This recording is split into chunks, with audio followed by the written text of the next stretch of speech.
안녕하세요. 오늘도 사연 살롱을 찾아주셔서 감사합니다. 저는 판교에 사는 20대 후반의 여성이에요.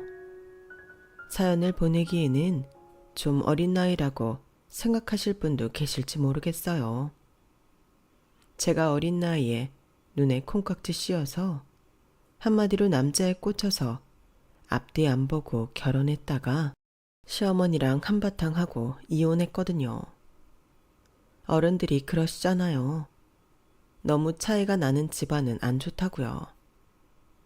저는 그런 말들이 전부 진부하고 구식이라고만 생각했는데 비슷한 처지인 사람들끼리 더 편한 건 맞다고 봐요.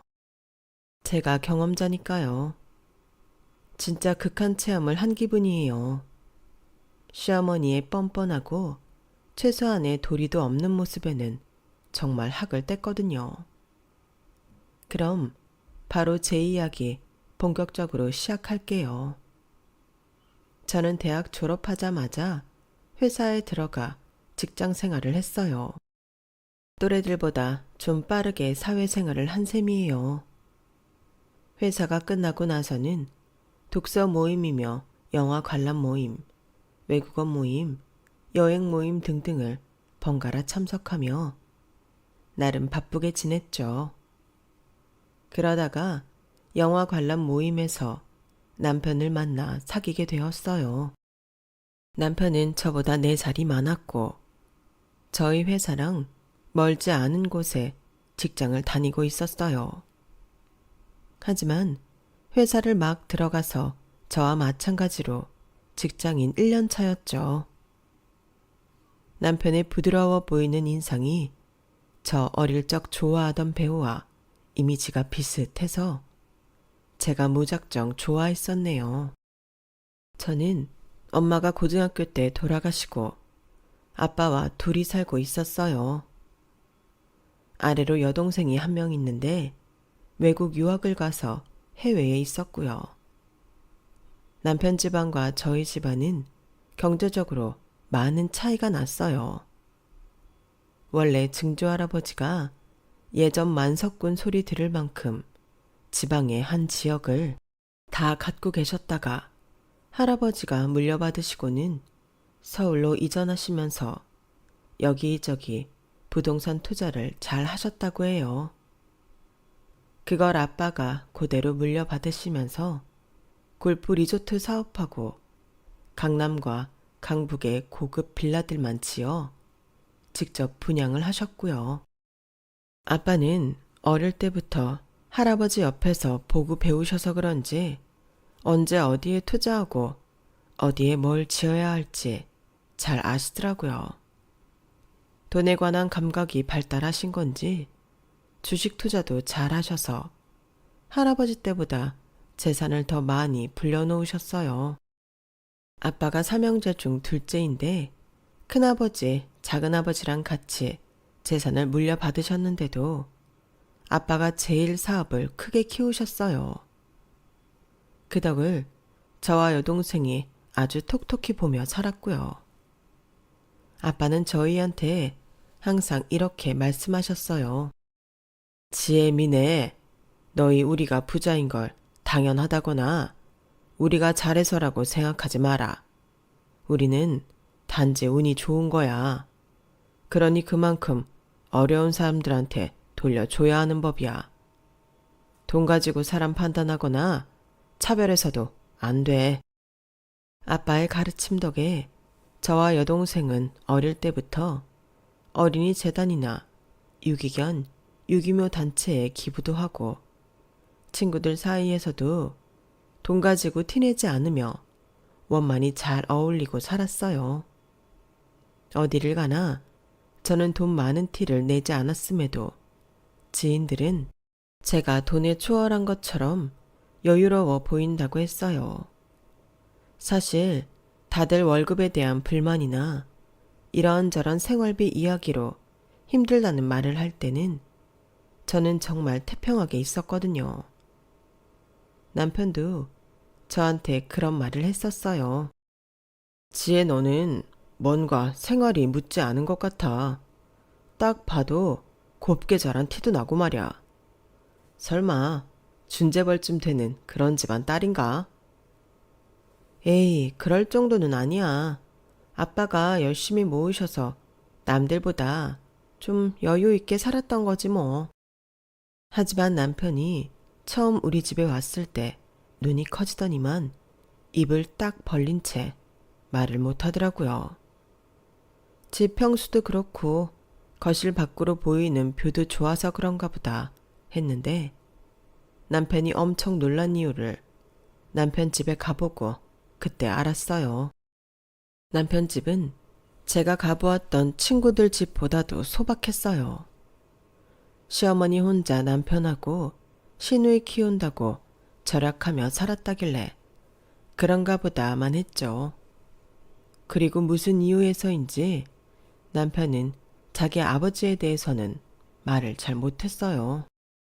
어머님이 아버님은 일 때문에 해외에 떨어져 사신다고 하셨는데 결혼식 때는 오실 수 있는 거야? 아마 못 오실 거야. 미안한데 그건 내가 차차 이야기하면 안 될까? 실은 엄마가 지금은 말하지 말아달라고 하시네. 왜? 혹시 무슨 안 좋은 일에 연관되신 거야? 돌아가신 건 아니라며. 오빠가 그렇게 말하니 더 궁금하긴 하다. 나쁜 일 하신 건 절대 아니고 진짜 나중에 얘기해 줄게. 지금은 좀만 참아주라. 남편이 하도 간곡히 부탁을 해서 저는 더 이상 묻지 않았어요. 나쁜 일이 아니라는 것도 사실인 것 같았고요. 나중에 알게 된 거지만 시아버지는 시어머니한테 질려서 나가버린 거였어요. 이혼도 해주지 않는 시어머니 때문에 엄청난 진흙탕 싸움 끝에 법정 이혼을 하셨다고 해요. 그 후로는 연락도 잘 안 한다는 걸 저 이혼 무렵에 알았네요. 그런데 아빠는 저한테 꼭 남편하고 결혼해야겠냐고 물으셨어요. 왜? 오빠네 집이 너무 평범해서 그런 거야? 아빠 전에는 우리한테 사람 돈 보고 판단하지 말라고 했잖아. 그런 걸로 차별하면 안 된다고 했으면서 뭐가 마음에 안 드는 건데? 뭐라 딱 집어 말할 수는 없는데 네 시어머니 자리가 보통 아니게 생겨서 그래. 아빠는 그래도 집 짓고 리조트도 하면서 많은 사람을 만나봤잖니. 반은 관상장이 다 됐다. 아빠도 참 그런 거 선입견 아니야? 그리고 내가 오빠랑 살지 시어머니랑 사나. 아빠 반대하는 이유가 그거면 나는 납득 안 되는데. 당시 저는 남편한테 꽂혀서 좀 제정신이 아니었던 것 같아요. 왜 사랑에 빠지는 도파민 분비도 뇌에 중독 도파민 나오는 데랑 같은 데라고 하잖아요. 제 경우가 딱 그랬지 않나 싶어요. 그럼 아빠 재산이 어느 정도인지 그런 건 자세히 말하지 마라. 어차피 네 남자친구가 집에 와봐서 어느 정도 살 거라 예상은 하겠지만 우리 집 자산이 얼마인지 알려지는 건 좀 내키지 않는구나. 아빠는 아무래도 시어머니가 신경 쓰였던 모양이었어요. 저는 그런 말씀까지 반박할 수는 없어서 알겠다고 했어요. 사실 제 속내는 저희가 남편 집에 비해 꽤 재산이 있다는 걸 알면 남편이 너무 열등감에 빠질까봐 말하지 않으려고 했던 거였고요. 안 그래도 남편이 제가 시댁 인사를 다녀온 뒤부터 자꾸 제가 자기랑 시댁을 어떻게 생각하는지 물어봤어요. 지혜 니네 생각보다 너무 잘 사는 것 같아. 그에 비해 우리 집은 너무 초라해서 장인어른 보시기에도 안 좋을 것 같네. 우리 결혼에 대해 뭐라고 안 하셔? 뭘 뭐라고 하셔. 그냥 둘이 잘 살라고 하시지. 그런 거 없으니까 너무 걱정하지 마. 남편의 열등감은 그것뿐만이 아니었어요. 남편이 워낙 여유가 없다고 해서 신혼집을 제 앞으로 된 아파트로 하자고 했어요. 남편은 짐을 덜었다며 좋아했지만 얼마 안 가 또 마음 안 좋다며 속을 털어놓더라고요. 엄마가 우리 신혼집이 더 좋은 걸 보시면 마음 안 좋으실 거야. 실은 그래서 내가 엄마 좀 좋은 아파트로 옮겨드리려고 돈 열심히 모으긴 하는데 언제가 될지. 1년 내로 하려고는 해. 그동안은 내가 마음이 편치 않을 것 같아. 엄마랑 연정이는 낡고 좁은 데서 지내는데 나만 좋은 데서 살잖아. 돈은 대출 받아도 모자라? 어느 정도 예상하는데 그래? 뭐 대단한 집은 아니어도 난 부끄럽지는 않을 집이었으면 좋겠어서. 내가 몇 달 전까지 좀 바빴잖아. 그때는 야근도 하고 다른 사람들 프로젝트 기획서도 대신 써주고 내 팀 일도 죽어라 해서 인센티브도 빡세게 받고 대리 운전도 하고 그러느라 시간이 좀 없었거든. 저는 제가 도와줘야 하나 고민이 됐어요. 저한테는 남편이 생각하는 정도의 아파트 사는데 보탤 돈은 있었거든요. 그런데 며칠 후 남편이 밝은 표정으로 와서 이러더라고요. 나 코인으로 갈아탔어. 회사 동기가 진짜 알짜 정보만 알려주거든. 그 친구가 꽤 괜찮은 코인 알려줬는데 지금도 이게 몇 배가 된 건지. 그놈 덕에 우리 신혼여행 다녀와서 딱 엄마 집 옮겨줄 수 있을 것 같아. 타이밍도 진짜 좋지 않아? 코인? 그거 좀 불안한 거 아니야? 차라리 주식을 하지. 주식보다 요새는 코인이래. 걱정 마. 그 친구가 틀리는 법은 절대 없거든. 나 전에 목돈 필요했을 때도 그 친구 말 듣고 투자해서 돈 마련한 적 있어. 아무리 그렇다고 해도 저는 어째 불안하더라고요. 그리고 제 불길한 예감이 딱 맞아 떨어졌는데요. 저희 결혼 이틀 전에 남편은 코인이 바닥을 친 걸 알고는 완전 상심해서 이러지도 저러지도 못했어요.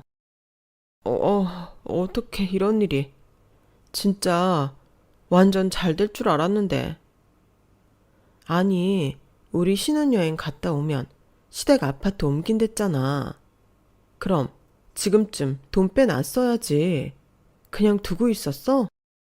그게 좀 더 오를 것 같아 보여서. 진짜 이게 계속 전망이 좋은 거라고 했단 말이야. 오빠 회사 동기가 그렇게 말했어? 아니, 내가 인터넷 커뮤니티 같은 데서 봤거든. 저는 한숨이 절로 나왔어요. 남편 회사 동기는 이미 예전에 다른 코인으로 갈아타서 손해를 보지 않았다는데 남편은 엉뚱한 글들을 보고 욕심을 내다가 본전도 못 찾은 거더라고요. 아, 정말 어떡하지? 엄마랑 연정이 새 아파트 이사 갈 생각에 완전 부풀어 있을 텐데. 이걸 어떻게 말해. 결혼 이틀 남겨두고 신랑이 이러고 있으니 저도 정말 미치겠더라고요. 전부 다 자기가 멍청해서 생긴 일이라며 심하게 자책하는데 이러다가 좀비 같은 모습으로 식장에 들어갈 게 그냥 훤히 보이더라고요. 이대로는 안 되겠다 싶어 제가 나서기로 했어요. 오빠, 내가 아파트 사면 어떨까? 나 사실 여윳돈이 있거든. 원래 갖고 있던 건 아니고 아빠가 결혼해서 필요할 때 쓰라고 주신 건데 그 아파트는 살 수 있을 것 같아. 제 말에 남편은 자리에서 벌떡 일어났어요. 뭐? 그렇게 큰 돈을 장인어른이 주셨다고? 진짜야? 아니야. 그래도 어떻게 너더러 아파트를 사달라고 하냐. 그러면 내가 너무 뻔뻔하지. 신혼집도 네 아파트인데. 정 그러면 4명이로 하면 되잖아. 어머님이랑 아가씨한테는 오빠 집이라고 하고. 그러면 어때? 정말? 그래 줄 수 있어? 그래만 준다면 너무 고맙지. 남편은 그제야 얼굴이 활짝 펴서 생기가 돌았어요. 저는 겨우 제대로 된 결혼식을 할 수 있겠다 싶어 한숨 돌렸고요. 그걸 보며 오빠가 생각보다 더 시어머니를 위한다고 느꼈지만 저는 좋게 봤어요. 부모님한테 잘하는 건 나쁜 게 아니니까요. 저희는 결혼식을 무사히 잘 올리고 열흘간의 신혼여행도 재미있게 잘 다녀왔어요. 그리고 돌아오자마자 한 일이 시댁 아파트를 사는 거였어요. 아파트는 전부터 남편이 받은 거였고 그때 계약금 얼마간 걸어둔 게 있어서 가서 계약서에 사인하고 입금만 하면 되는 거였지만 제 명의로 다시 해야 됐기 때문에 일이 조금 복잡하게 돌아가긴 했어요. 그래도 저희가 결혼했고 부부다 이런 거 다 증명하고 계약서 다시 쓰면서 남편이 얼마간 걸어둔 계약금은 제 돈으로 남편한테 줬어요. 신혼여행 가서도 용돈 없어서 전전긍긍하고 뭐 하나 살 때도 한참 망설이는 게 너무 안 됐더라고요. 정말 고맙다, 지혜야. 네가 계약금까지 싹 해줄 줄은 몰랐는데 네 덕에 나도 여유 좀 갖고 살 수 있겠다. 그리고 정말 우리 엄마랑 연정이한테는 내 명의라고 할 거지? 꼭 그렇게 해줘. 안 그래도 우리 집이 기우는 거 신경 쓰시는데 집까지 네 돈으로 샀다고 하면 자존심 상하실 거야. 걱정하지 마. 내가 먼저 오빠 거라고 한다고 했잖아. 어머니나 아가씨가 계약서만 안 보시면 되는 건데 뭐.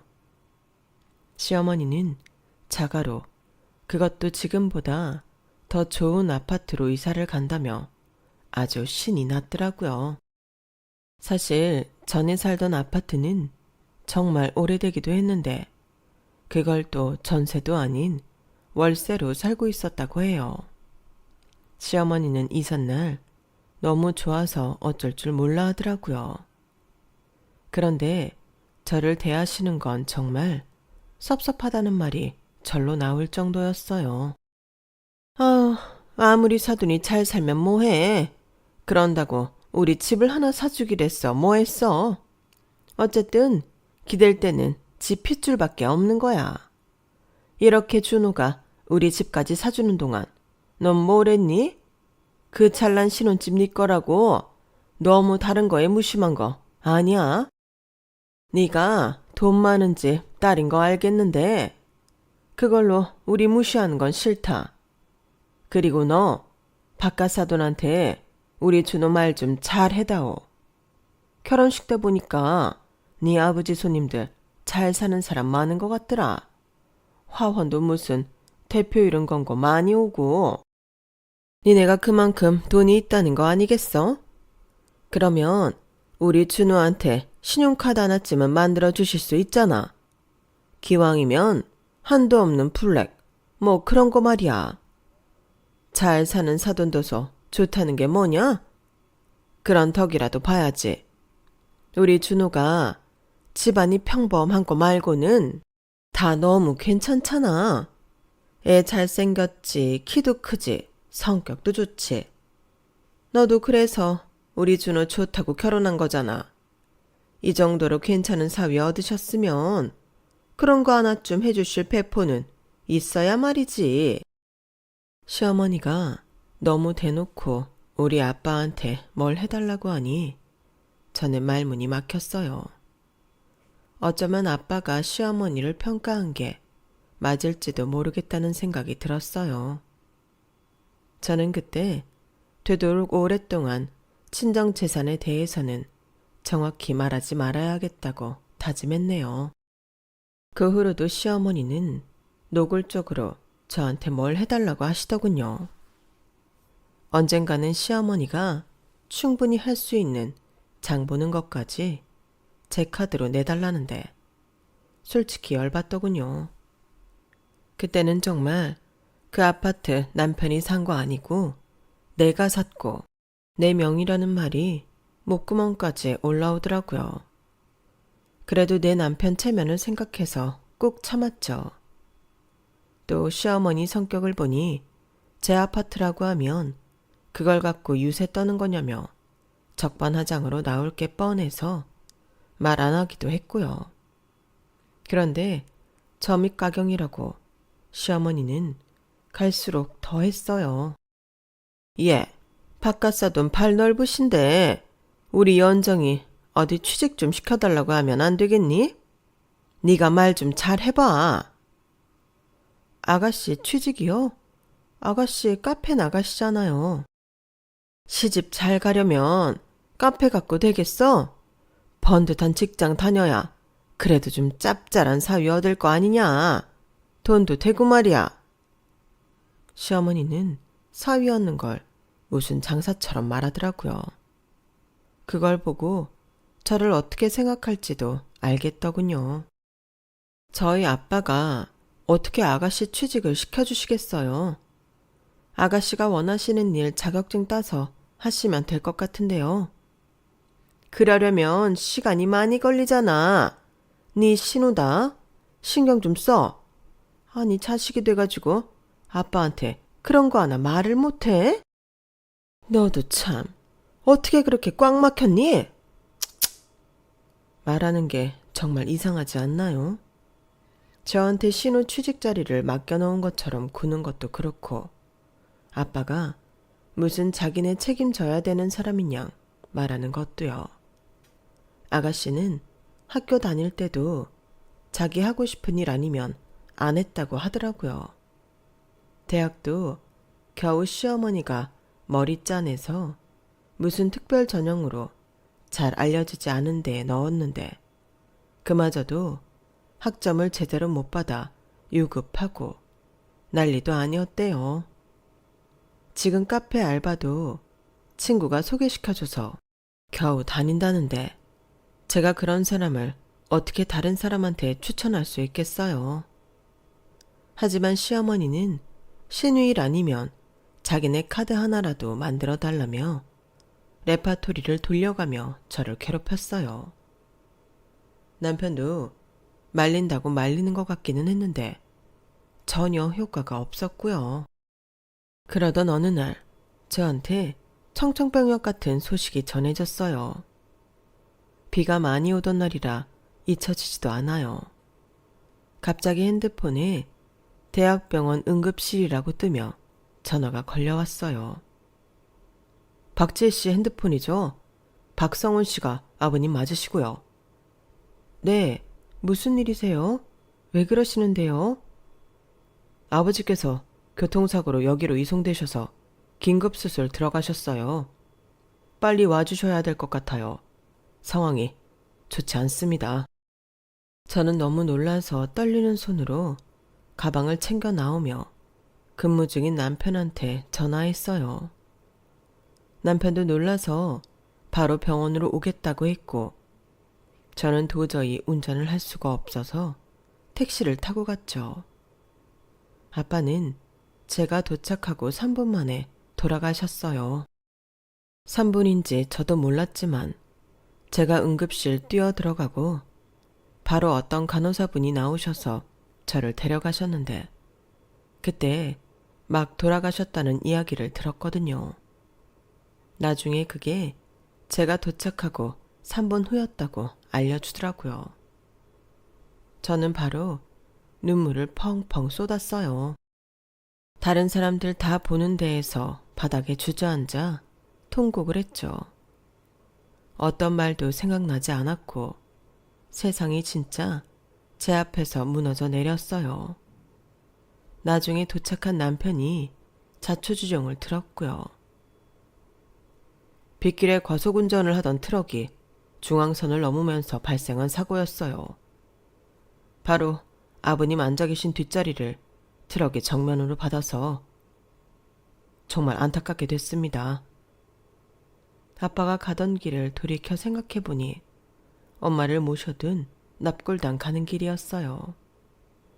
아빠는 꼭 그 일이 아니어도 이따금 혼자 엄마를 찾아가곤 했거든요.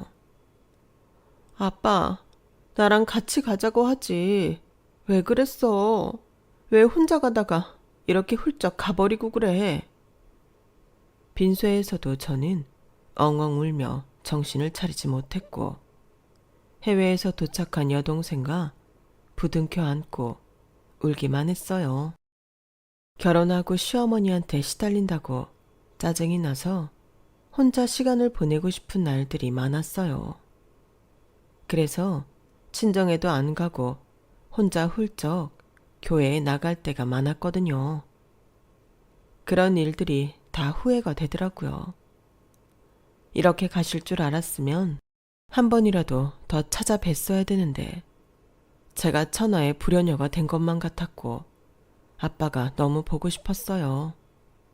그러면서도 오시는 문상객들 받느라 기운이 다 빠지고 있는데 여동생이 잔뜩 화가 난 표정으로 저한테 조용히 말하더군요. 언니, 시어머니란 사람 왜 저래? 형부 붙잡고 계속 웃으면서 얘기하더라고. 웃다니? 무슨 소리야?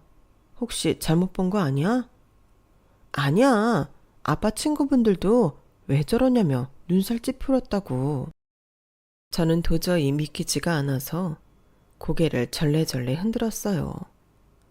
그러자 여동생이 바깥쪽으로 손가락을 가리키는데 정말 시어머니가 자기 손님하고 밝게 떠들고 있더라고요. 그걸 보고 누가 화가 치밀어 오르지 않겠어요. 안 그래도 맨날 아빠한테 뭐 해내라던 사람이 아빠 돌아가신 장례식장에서 저러고 있으니 울분이 치솟았어요.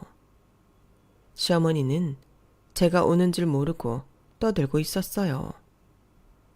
아, 정말 이 양반이 우리 애들한테 선물을 남기고 가셨잖아. 그 많은 돈하며 집이며 누가 쓰겠어? 나랑 애들이 쓰는 거지. 이래서 사돈은 있는 집하고 맺어야 된다니까. 안 그래? 시어머니 지인들은 제가 오는 걸 보고 입을 다물었어요. 어머니, 그게 지금 무슨 말씀이세요? 누가 누구 돈을 써요? 지금 아빠 갑자기 사고로 돌아가셔서 정신없는데 와서 그게 할 말이에요? 저까지 죽는 꼴 보고 싶어서 이러세요. 어떻게 그런 말씀을 하실 수 있어요? 사람이에요? 아니, 얘가 어디서 이렇게 소리를 지르고 그래? 사람들 있는 데서 이게 정말 버르장머리 없이? 내가 뭐 틀린 말 했니? 내가 가신 분 안타깝지 않은 건 아니야. 하지만 산 사람은 현실을 생각해야 되잖아. 우리 연정이도 번듯한 직업 없어도 시집 갈 때 집 하나 있다고 하면 어떤 남자가 싫다고 하겠어? 너도 집으로 우리 준호 잡았잖아. 사람이면 그렇게 말하는 거 아니죠? 사람이면. 뭐? 너 내가 사람도 아니라는 거냐? 참 못돼 먹었네. 못돼 먹은 건 어머니죠. 이러실 거면 가주세요. 우리 아빠 끝까지 존중만 받고 가시게 하고 싶으니까 가시라고요. 제가 화가 나서 씩씩거리자 남편은 말없이 시어머니를 밖으로 데리고 나갔어요. 상황이 정리된 후 남편은 불쾌한 표정으로 이러더라고요. 아무리 그래도 엄마한테 그렇게까지 말을 해야겠어? 네가 힘든 거 이해하는데 그래도 도리는 지키자. 저는 남편 말에 헛웃음밖에 나오지 않았고 경멸하는 눈초리로 남편을 노려봤어요. 그러자 남편은 비겁하게 제 얼굴을 피하더라고요. 저는 남편이고 시댁이고 이대로는 못 살겠다고 장례식 내내 생각하며 돌아가신 아빠한테도 속으로 용서를 빌었어요.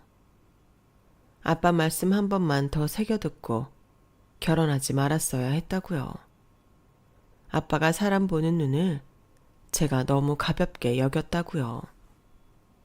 저는 그 뒤로 남편을 단 한 번 제대로 쳐다보지 않고 납골당까지 갔어요.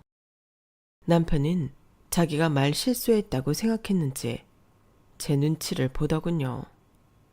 하지만 여동생도 남편이 저한테 한 말을 들었기에 쌀쌀맞게 대하니 남편은 이러지도 못하고 저러지도 못했어요.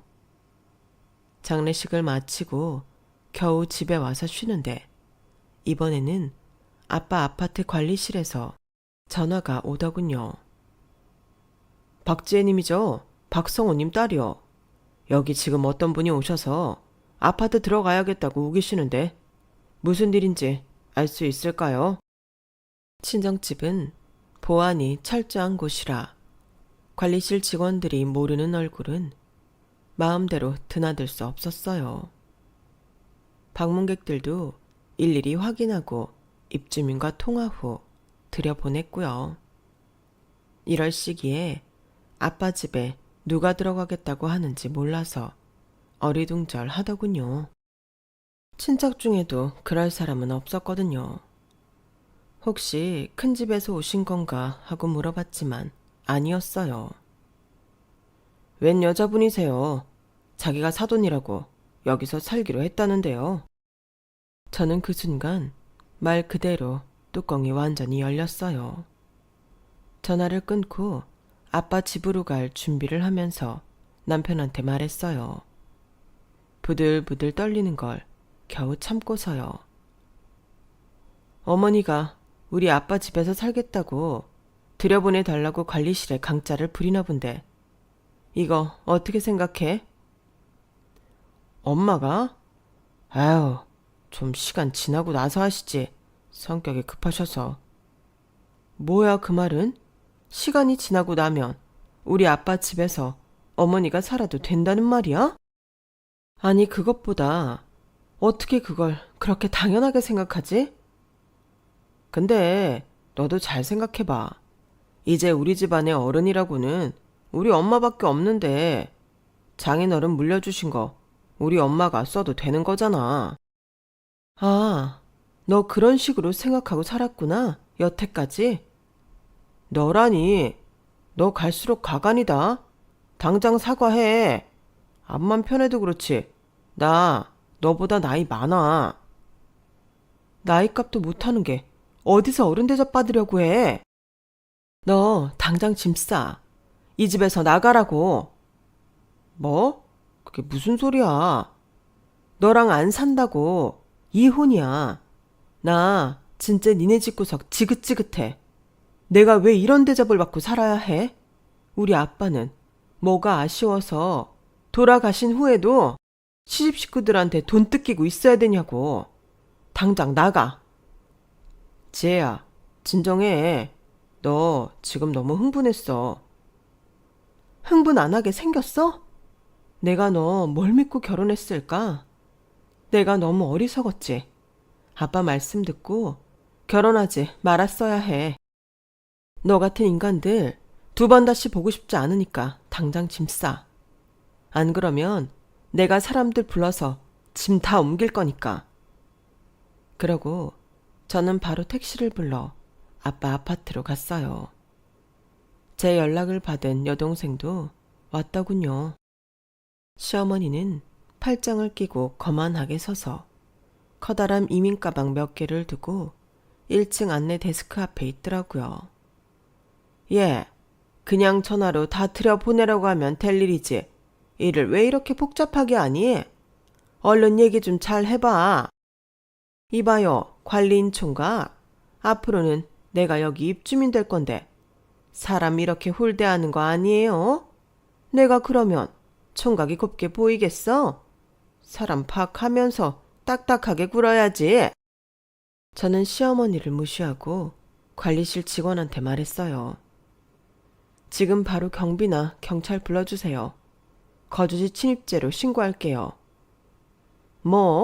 뭐라고? 침입죄? 너 지금 그게 무슨 소리냐? 댁이 남의 집 들어가겠다고 소란 피웠잖아. 그러니까 신고한다는데 왜? 뭐가 잘못됐어? 너 며느리라는 게 1년 동안 내가 그렇게 말했건만 배운 게 하나도 없구나. 지금 그게 남 앞에서 시애미한테 할 소리야? 나 너 같은 시어머니 둔 적 없어. 더는 같은 공간에서 숨도 쉬고 싶지 않아. 그러니까 나가. 여동생은 이미 시어머니의 짐가방을 밖으로 끌어내 집어 던지고 있었어요. 시어머니는 그걸 보며 방방 뛰더라고요. 아니, 이게 대체 못하는 짓들이야. 윗사람한테 이게 뭐냐고. 어차피 아무도 안 사는 집 내가 와서 살겠다는데 뭐가 문제냐? 어? 이게 다 사돈이 우리 잘 살라고 해놓고 가신 거 아니겠어? 그러면 감사하게 쓰면 되는 건데 어디서 이런 폐악질이야? 폐악질은 당신이 부린 거지. 어디 아빠 낙골당 모시자마자 이때다 하고 와서 억지를 부려. 나 당신 아들이랑 이혼할 거야. 그러니까 당신 바로 집에 가서 짐부터 빼는 게 좋을걸? 아니, 내 아파트, 내 아들이 사준 집에서 내 짐을 왜 빼냐? 네가 뭔데 내 아들 집까지 마음대로 하겠다는 거야? 그게 당신 아들 집인지 똑바로 보는 게 좋을걸? 저는 시어머니 얼굴에 부동산 계약서를 집어 던졌어요. 제가 돈을 다 지불한 제 명의로 된 계약서였죠. 내가 당신 아들 체면 세워주려고 여태까지 가만히 있었거든. 그런데 당신이 나 좀 괴롭혔어? 못난 당신 딸 일자리 내놔라. 되도 않는 블랙카드 내놓아라. 진짜 내가 뭐 때문에 그런 걸 견디며 살았는지 나 자신이 이해가 안 돼. 남편이라는 새끼는 제 엄마 장단에 놀아나기나 하고. 여기 이 사람 좀 빨리 치워주세요. 안 나간다고 하면 경찰 부르시고요. 그제야 시어머니는 얼른 저를 붙잡고 사정했어요. 예, 내가 잠깐 실수를 했다. 너무 성급했어. 그때 헐레벌떡 도착한 남편은 급했는지 사람들 보는데도 아랑곳 없이 제 앞에 무릎을 꿇더라고요. 지혜야, 아까는 내가 실수했어. 말이 헛나왔어. 정말 미안해. 내가 잠깐 어떻게 됐나 봐. 장인어른도 돌아가시고 처제도 다시 해외 나가면 지혜 너한테 누가 있어. 우리밖에 없잖아. 혼자서 어떻게 살려고 그래. 서운한 거 다 이해해. 그런데 사람이 욱하면 실수할 수 있잖아. 내가 마음 상하게 했다면 정말 미안해. 욱하면 실수하는 게 아니고 네 본색이 드러난 거잖아. 너 장례식 때부터 아주 수상했어. 그리고 그전에도 네 엄마가 나한테 신용카드 내놔라. 딸내미 취직시켜 달라고 아빠한테 말해라. 그럴 때도 적극적으로 말리지 않았잖아. 그때 알아봤어야 됐어. 내가 미쳤지. 너 같은 걸 무슨 대단한 인간이라도 되는 양 우러러 봤으니. 덕분에 꿈에서 깼어. 고맙다. 현실을 보게 해줘서. 너랑은 끝이야. 이혼 소송 들어갈 거니까 그렇게 알고 지금 살고 있는 그 집도 내 집이잖아. 짐 안 쌌으면 내가 가자마자 네 물건 다 내다 버릴 테니까 그렇게 알아. 저와 여동생의 무서운 표정과 여태껏 본 적 없는 제 모습에 남편은 모든 게 틀렸다고 생각했는지 땅바닥에 엉덩이를 대고 털썩 주저앉더군요. 시어머니는 미치겠다는 듯 발을 동동 굴렀고요. 아니, 그 아파트 그게 나는 준호 네 건 줄 알고. 아우, 정말 이게 뭐냐. 귀뜸이라도 해주지 그랬어, 이놈아. 끝까지 자기 잘못을 모르는 시어머니를 보며 저는 진짜 다시는 이 집안과 엮이지 말아야겠다고 맹세했어요. 그날 이후로도 남편과 시어머니는 저한테 미안하다, 용서해달라 말꼬리가 길었지만 저는 단칼에 잘라버렸어요. 남의 아버지 돌아가신 걸 자기들 한몫 잡은 걸로 생각하는 그런 인간들은 용서할 수가 없었거든요.